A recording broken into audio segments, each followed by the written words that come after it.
Hi! Hello! నమస్తే. Welcome to our channel. నేను మీ సిరి. ఈరోజు మనం చెప్పుకోబోయే కథ మిసెస్ అగస్త్య పార్ట్ 26. కథలోకి వెళ్ళే ముందు వీడియోని లైక్ చేసి హైప్ చేయడం మర్చిపోకండి. నిద్ర ఎలా పడుతుందో నాకు.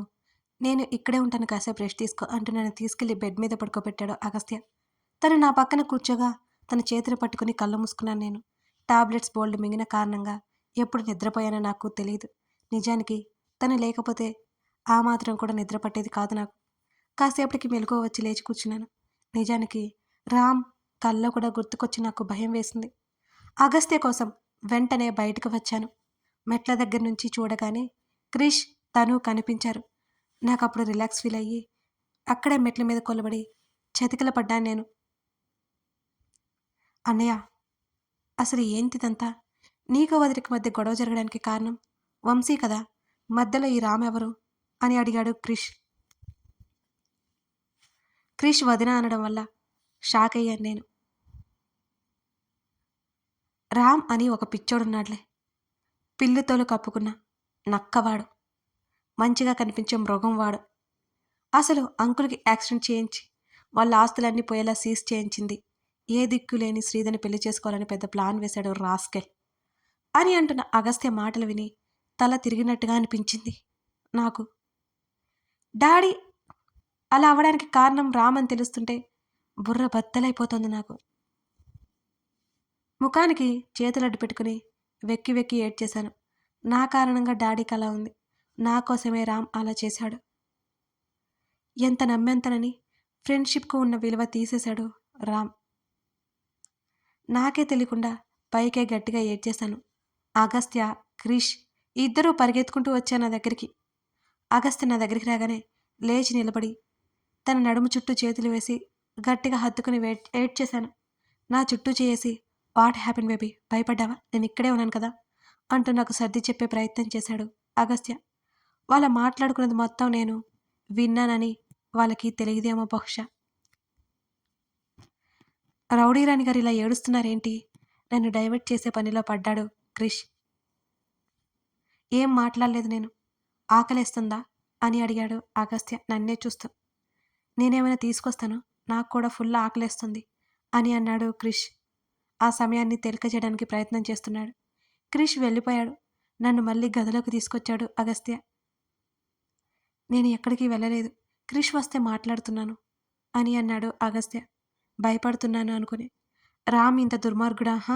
ఏడుపు తట్టుకోలేకపోయాను. నేను విన్నాను అని అర్థమయ్యి మౌనంగా ఉండిపోయాడు అగస్త్య. చెప్పు, రామ్ ఇందంతా చేశాడా నిజంగా అంటూ తన షర్టు పట్టుకుని ఊపేశాను. అవును అన్నట్టు తల ఊపి, పెళ్ళిళ్ళ పేరయ్యకు చెప్పి నీకు పెళ్ళి ఇష్టం లేదని కూడా చెప్పింది తనే. అంకుల్కి కాల్ చేశాక అంకుల్ కాల్ లిఫ్ట్ చేయలేదు, నువ్వు కాల్ లిఫ్ట్ చేయలేదు. మీకు కూడా పెళ్ళి ఇష్టం లేదని మౌనంగా ఉండిపోయాం మేమిక అని చెప్పాడు అగస్త్య. ఇదంతా నీకెలా తెలిసింది అని అడిగాను నేను కళ్ళు తుడుచుకుంటూ. ఆ రామ్ గారిని 4 బాధితే వాడే చెప్పాడు అని అగస్త్య అన్నాడు ఆవేశంగా. నా వల్లే కదా ఇదంతా. అటు డాడీ బాధపడ్డారు, ఇటు నువ్వు బాధపడ్డావు అని నేను అనగానే మెంటల్ నోర్మి అని అరిచాడు అగస్త్య గట్టిగా.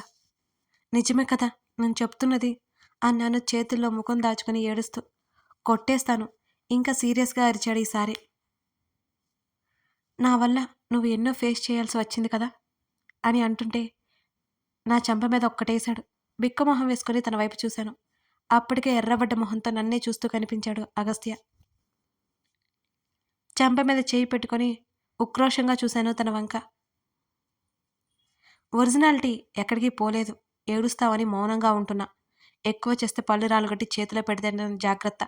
చెత్త చెత్త ఆలోచనలను తీసేసి నీ గురించి నా గురించి డూయట్లు వేసుకో కల్లో, ఓకే? లేకపోతే మరో చెంప పగిలిపోతుంది అని సీరియస్గా వార్నింగ్ ఇచ్చాడు. కాదు కాదు, బెదిరించాడంటే కరెక్ట్. ఏడుస్తూ చూశాను నేను. నిన్ను ఏడిపించాలి అన్న నేనే చేయాలి, నవ్వించాలి అన్న నేనే చేయాలి. నిన్ను సంతోషపెట్టేది నేనే, బాధ పెట్టేది కూడా నేనే అయి ఉండాలి. Mind it. పో, పోయి ఫ్రెష్ అయ్యిరా పో. రేపొద్దున తీసుకెళ్లి ఇండియాలో పడేస్తాను నిన్ను. ఇష్టం వచ్చినప్పుడు పెళ్లి చేసుకుందాం అని అన్నాడు అదే సీరియస్నెస్ మెయింటైన్ చేస్తూ అగస్త్య. ఒక్క దూకు దూకి తన మెడ చుట్టూ చేతులు వేసి హత్తుకున్నాను. క్రాకే నీకు అని నా తల మీద ముద్దు పెట్టాడు అగస్త్య. నాకేం లేదు నీకే క్రాకు, పిచ్చి, తిక్క అన్నీ నీకే అని కోపంతో కాదు చిరు కోపంతో కొరికేసతను తన మెడ దగ్గర. అరిచాడు. నా పళ్ళు దిగబడ్డాయనుకుంటా పాపం. రాను వాంపైర్‌లాగా అయిపోతున్నావు నువ్వు అంటూ మెడ దగ్గర దిద్దుకుంటున్నాడు అగస్త్య. ఇంతకి నువ్వు హోటల్ దగ్గరికి ఎలా వచ్చావు అని అడిగాను నేను. హఠాత్తుగా నాకు గుర్తు రావడంతో. నువ్వు స్టార్ట్ అయిన వెంటనే నేను స్టార్ట్ అయ్యాను. దేనికి సమయం సందర్భం ఉండదా నీకు? నా వైపు ఉరిమి చూశాడు అతను. అంటే లవ్ యూ రావణ్ అంటూ తన బుగ్గ మీద ఓ ముద్దు ఇచ్చాను. నువ్వు నీ పిల్ల వేషాలాపు. ఇంతకీ కాళ్ళు చేతులు పెయిన్ తగ్గిందా అని అడిగాడు. కొంచెం పర్లేదు. తలంతా బాగానే ఉంది కానీ మోకాల దగ్గర ఎక్కువ నొప్పి అనిపిస్తోంది అని చెప్పాను నేను. రేపొకసారి హాస్పిటల్‌కి వెళ్దాం అని అగస్త్య అనగానే, ఇండియా వెళ్దామన్నావు అని అడిగాను నేను అనుమానంగా. తేల్చుకోవాల్సిన చిన్న లెక్కొకటుంది. అది చూసుకుని రేపు ఈవినింగ్ ఫ్లైట్‌కి వెళ్ళిపోదాం ఓకే. ఆలోపు నీకు తోడుగా క్రిష్ ఉంటాడు అని చెప్పాడు అగస్త్య. సరే ఇప్పుడు నాకు ఆకలేస్తుంది అని పొట్ట పట్టుకొని చెప్పాను. చూసి వెళ్ళాడుగా ఏదో గడ్డి తెస్తాడులే మేద్దువు గాని అని తను అనగానే షాక్ అయిపోయాను. ముందా నోరు ముయ్, కప్పలా అంత పెద్దగా తెరిచావు అని విసుగ్గా చూశాడు నా వైపు. నేను చూస్తున్నది ది గ్రేట్ అగస్త్య చక్రవర్తినేనా అని అడిగాను ఆశ్చర్యపోతున్నట్టుగా నటిస్తూ. ముఖం చిట్లించి చూశాడు నా వైపు. అచ్చం నాలాగే మాట్లాడుతున్నావు కదా, సో స్వీట్ అన్నాను తన బుగ్గలాగుతూ. అప్పుడే తలుపుకొట్టిన శబ్దం. తన మీద నుంచి లేచి సరిగ్గా కూర్చున్నాను నేను. కమిన్ అన్నాడు అగస్త్య. 3 ప్లేట్లు పట్టుకుని లోపలికొచ్చాడు క్రిష్. ఆ చెత్తంతా నేను తినలేను కానీ మీరు కానివ్వండి అని అంటూ లేచి బయటికి వెళ్ళిపోయాడు అగస్త్య. ఓయ్ ఎక్కడికి, కనీసం కంపెనీ అయినా ఇవ్వచ్చు కదా అని వెనక నుంచి అరిచాను నేను. కాఫీ కలుపుకొని వస్తాను అని చెప్పి వెళ్ళిపోయాడు తను. నాకు కూడా అని నేను క్రిష్ ఇద్దరం ఒకేసారి అరిచాం. ఈడియట్స్ తిట్టేసి వెళ్ళిపోయాడు మా ఇద్దరిని మా అగస్త్య చక్రవర్తి గారు. నేను క్రిష్ ముఖముఖాలు చూసుకుని నవ్వుకొని మళ్ళీ కోపంగా ముఖం పెట్టుకున్నాం.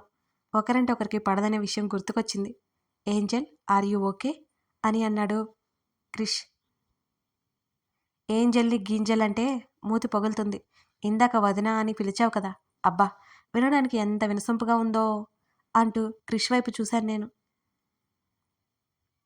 ఓ వినేశావా, అవసరమా చెప్పు, చూడ్డానికి నా అంతే ఉన్నావు, నిన్నేమని వదినా అని పిలవాలి ఒకవైపు మేస్తూనే అన్నాడు క్రిష్. సరే ఎలాగలా తగలేడు కానీ మరి రెస్టారెంట్లో ఐ లవ్ యూ ఎందుకు చెప్పావు రా ఇడియట్ అని గుర్తొచ్చి తిట్టేశాను నేను తన్ని. మా వదిన అంటే మా మమ్మీతో సమానం కదా అని మా అన్నయ్య చెప్పాడు. మామ్స్ ఐ లవ్ యూ అని చెప్తారు కదా అలా అని క్రిష్ చెప్పిన లాజిక్కి కళ్ళు తేలేసి చూశాను నేను. ఓర్ని ఇంత మేటరుందా నీ ఐ లవ్ యూ వెనక అని అదే ఆశ్చర్యంతో అడుగుతున్నాను నేను. ఎస్ మై డియర్ మామ్ అని అన్నాడు తెగ ఫోజులు కొడుతూ క్రిష్. ఓవర్ యాక్షన్ చేయకు అని సీరియస్గా చెప్పాను. సరే గాని నువ్వు ప్యారిస్ ఎందుకు వచ్చావు అసలు అని మళ్ళీ అడిగాను అనుమానం వస్తుంటే. నా అనుమానం ఏంటంటే ప్యారిస్ వచ్చిన దగ్గర నుంచి అడ్డగాడిదలా ఊరి మీద పడి తిరుగుతున్నాడు క్రిష్. సుదర్శన్ అంకుల్ చెప్పగానే వచ్చాడంటే నాకీ ఏదో తేడా కొడుతోంది. చెప్పాను కదా అన్నయ్యకి చెప్పవు కదా అని నా వైపు అనుమానంగా చూశాడు క్రిష్. ఇక్కడ శ్రీద సత్య హరిశ్చంద్రుడి మనవరాలు అని చెప్పాను నేను. నాకే మాత్రం తగ్గవు నువ్వు, మా అన్నయ్య నిన్ను ఎలా భరిస్తాడో ఏంటో అని క్రిష్ అనగానే ఫోక్ విసిరాను తన వైపు. దాని నుండి తప్పించుకొని బ్రతికిపోయాడు, లేకపోతే ఏ గొంతులోనో అది దిగేదో. అమ్మో అమ్మో నన్ను చంపేసేలా ఉన్నావు తల్లి అని గుండెల మీద చేయి వేసుకుని భయం నటించాడు క్రిష్. ముందు విషయం చెప్పరా ఈడియట్ అన్నాను ఇంకొక ఫోక్ తీసి చూపిస్తూ పొడి చేస్తానన్నట్టుగా. మా అన్నయ్య నీ విషయంలో గిల్టీ ఫీల్లో ఉన్నాడు. అసలు అన్నయ్య ప్యారిస్ వస్తున్నట్టే మాకు తెలీదు. సుదర్శన్ అంకుల్ అదే టైంలో నాకు కాల్ చేశారు. ఎవరో ఒక అమ్మాయిని ప్యారిస్ వరకు డ్రాప్ చేయాలి అంటే కుదరదు అని చెప్పాను నేను. ఎందుకంటే మా అన్నయ్య గురించి టెన్షన్లో ఉన్నాను నేను. తర్వాత నీ గురించి, అన్నయ్య గురించి చెప్పాడు సుదర్శన్ అంకుల్. అందుకే నీతో పాటు నేను ఇక్కడి వరకు వచ్చాను. లేకపోతే హాయిగా హైదరాబాద్‌లో ఎంజాయ్ చేస్తున్న నేను ఇక్కడికెందుకొస్తాను? హాయిగా నా గర్ల్ ఫ్రెండ్స్‌తో ఎంజాయ్ చేస్తూ ఉండేవాడిని. మీ లవ్ బర్డ్స్ మధ్య ఉండడానికి నాకేమైనా పిచ్చా? అని క్రిష్ చెబుతుంటే, నువ్వు చెప్పింది పాయింటే. మేం రేపు ఇండియా వెళ్ళిపోతున్నామోచ్. మరి నీ సంగతేంటి? అని అడిగాను. ఇక్కడ నాకొక గర్ల్ ఫ్రెండ్ ఉందిలే. చూసి పెట్టుకున్నా. నిదానంగా వస్తాను. మీరు వెళ్ళిపోండి. ఈ విషయం మా అన్నయ్యకి చెప్పకు. పాతేస్తాడు అని అన్నాడు క్రిష్ భయంగా. సర్లే బాగా ఎంజాయ్ చెయ్యి. ఇంతకీ మీ ఇంట్లో ఎవరెవరుంటారు? నాకు చెప్పు. మా పెళ్ళైతే అక్కడే కదా నేను ఉండాల్సింది అని ఫోజ్ కొడుతూ చెప్పాను. మా ఇంట్లో ఎవరెవరుంటారో మా అన్నయ్యని అడుగు. ఆ అన్నయ్య మాతో ఉండట్లేదు. విడిగా ఉంటున్నాడు అని చెప్పాడు క్రిష్. అడిగితే చెప్తాడంటావా? అని డౌట్‌గా అడిగాను. లాగిపెట్టి ఒక్కడిస్తాడు. బుద్ధిగా కూర్చోమని చెప్పినప్పుడే విను అన్నాడు వెధవ సచ్చు సలహాలిస్తున్న క్రిష్. నువ్వు చెప్పకపోతే నాకు తెలీదా ఏంటి? తెలుసుకోలేనా ఏంటి? అని ఉరిమి చూశాను. ఆలోపు అగస్త్య రావడంతో మా మాటల ప్రవాహాన్ని అక్కడే ఆపేశాం మేమిద్దరం. మా ఇద్దరికి చెరొక కప్పు కాఫీ ఇచ్చాడు. థ్యాంక్స్ అని పళ్ళన్నీ బయటపడేలా ఇద్దరం ఈకిలించాము. మా ఇద్దరిని ఒక చూపు చూసి బెడ్ మీద కూర్చుని ల్యాప్టాప్ పట్టుకున్నాడు అగస్త్య. సుత్తి వేసుకుంటూ కాఫీ తాగుతున్నాం. అక్కడ ఒక పర్సన్ వర్క్ చేసుకుంటున్నాడని ఇంగిత జ్ఞానం కూడా లేదు మా ఇద్దరికి. మర్యాదగా ఇద్దరు బయటికి పోండి గట్టిగా అరిచేశాడు అగస్త్య. ఇద్దరం బిక్కమొహం వేసుకుని చూసాం. తన కళ్ళు కోపం తాలూకా ఎర్రబడ్డాయి. ఛీ, ఎప్పుడు మేమిద్దరం తిట్టించుకోవడమే. మినిమం కామన్ సెన్స్ కూడా లేదు మీ ఇద్దరికి. మీకంటే కిడ్స్ బెటర్ అని పళ్ళు బిగిస్తూ చెప్పాడు అగస్త్య. తట్టాబుట్ట సర్దేసి హాల్లోకి వచ్చి పడి టీవీ చూసుకుంటూ కూర్చున్నాం క్రిష్తో పాటు నేను. బాయ్ ఏంజల్, నా గర్ల్ ఫ్రెండ్ నా కోసం వెయిటింగ్. అసలే వైట్ బ్యూటీ అంటూ తెగ మెలికలు తిరిగాడు క్రిష్. మీ అన్నయ్యని చూసి నేర్చుకో. ఏకపత్నివ్రతుడు అని అన్నాను నేను. అంత సీన్ లేదమ్మా వదినమ్మా. అన్నయ్యకు ఒక ప్రేమ కహాని ఉంది అని క్రిష్ చెప్పగానే నమ్మలేనట్టుగా చూశాను నేను. అబద్ధం చెప్పకు అని వేడి చూపిస్తూ కోపంగా అరిచాను. నేను నిజమే చెప్తున్నాను. ఆ తర్వాత నీ ఇష్టం. సర్లే, నా గర్ల్ ఫ్రెండ్ కోసం వెళ్ళాలి అని వెళ్ళిపోయాడు క్రిష్. పుచ్చి వెధవ. డౌట్స్ అన్నీ నా మీదకు పెట్టిపోయాడు. గోర్లు తినేస్తూ కూర్చున్నాను. అగస్త్యని అడిగేయాలని నిర్ణయించుకున్నాను లేకపోతే నా మనసు ఊరుకోదు. పెద్ద వీరవనితలా ఆ గదివైపుకి అడుగులు వేశాననుకుంటున్నారా? అబ్బే, అస్సలు కాదు. కంగారుగా పిల్లి నడకలు నడిచాను అతని గదివైపుగా. అలాగే అడిగితే అనుమానం అంటాడేమో. అడక్కపోతే మనశ్శాంతి ఉండదే. ఎలా ఇప్పుడు? ఒకవేళ ఈ క్రిష్ ఏమైనా అబద్ధం చెప్తున్నాడా? ఏమో, ఒకసారి అడిగితే పోలా? లేకపోతే ఇప్పటి వరకు నేను అంటున్న మోడ్రన్ ప్రవరాకిని బిరుదు తీసి పడేస్తాను అని పళ్ళు బిగించి గదిలోకి వెళ్ళాను. గబగబా తన ముందుకు వెళ్ళి నిలబడ్డాను. నా వైపు ఒకసారి చూసి మళ్ళీ తల ల్యాప్టాప్లోకి తూర్చాడు. మాట్లాడాలి నీతో అని అన్నాను సీరియస్గా. ఏంటో చెప్పు. చూడలేదు నా వైపు అగస్త్య. నువ్వు పాస్ట్లో ఎవరినైనా ప్రేమించావా అని అడిగాను. అవును అన్నాడు సరాసరి సూటిగా. అంతే. దెబ్బకి నా కళ్ళు పెద్దవయ్యాయి. వినకూడనిదేదో విన్నట్టు నా బ్రెయిన్ మొద్దుబారిపోయింది తన ఆన్సర్ విన్న తర్వాత. ఎంత మోసం, ఎంత కుట్ర, ఎంత దారుణం అని నేను ఏడుపు మొదలుపెట్టాను. నా వైపు విసుగ్గా చూశాడు. నువ్వు ఏకపత్నివ్రతుడు అనుకున్నాను కానీ నన్ను మోసం చేస్తావు.